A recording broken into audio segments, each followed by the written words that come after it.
വെറുതെ ഇങ്ങനെ ചൊറിയും കുത്തിയിരുന്നപ്പോഴാണ് ആലോചിച്ചത് എന്തെങ്കിലുമൊക്കെ ഒന്ന് വരച്ചാലോ. അപ്പോഴാണ് ഈ ഒരു ബോർഡ് കയ്യിലുള്ള കാര്യം ഓർമ്മ വന്നത്. അങ്ങനെ അത് അപ്പം തന്നെ 3 പാർട്ടായിട്ട് ഡിവൈഡ് ചെയ്ത് വെച്ചു.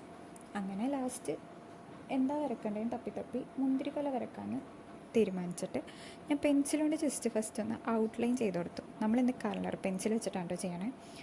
അങ്ങനെ ഞാൻ കളർ ചെയ്യാൻ സ്റ്റാർട്ട് ചെയ്തു. നമ്മൾ കളർ ചെയ്യുമ്പോൾ ശ്രദ്ധിക്കേണ്ട കാര്യം എന്ന് വെച്ച് കഴിഞ്ഞാൽ എപ്പോഴും കോംപ്ലിമെൻ്ററി ആയിട്ടുള്ള കളേഴ്സ് യൂസ് ചെയ്യാൻ നോക്കാം.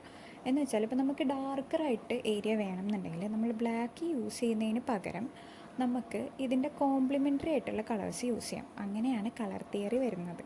അപ്പോൾ നമുക്ക് കുറച്ചും കൂടി നല്ല വൃത്തിയിൽ സാധനങ്ങൾ കിട്ടും. ഇതാ ഇപ്പോൾ തന്നെ കണ്ടില്ലേ, മുന്തിരി അടിക്കുമ്പം അവിടെ കുറച്ച് ഡാർക്കാവും, നമ്മൾ അല്ലാതെ അടിക്കുമ്പോൾ നമുക്ക് ലൈറ്റ് വേണമെന്നുണ്ടെങ്കിൽ ആ വയലറ്റ് കളർ തന്നെ വരും. അങ്ങനെയാണ് ചെയ്യേണ്ടത്. പിന്നെ ഹൈലൈറ്റ് എപ്പോഴും വിടാനായിട്ട് മറന്നു വരരുത്. ഞാൻ ആദ്യത്തെ മുന്തിരി ചെയ്തപ്പോൾ ഹൈലൈറ്റ് വിടാൻ മറന്നുപോയി. അതാണ് അതിന് മാത്രം ലൈറ്റ് ഷെയ്ഡ് കാണാത്തത്. അപ്പോൾ എൻ്റെ മുന്തിരി എല്ലാവർക്കും ഇഷ്ടപ്പെട്ടെങ്കിൽ ലൈക്ക് ചെയ്ത് സപ്പോർട്ട് ചെയ്യാം. ബൈ.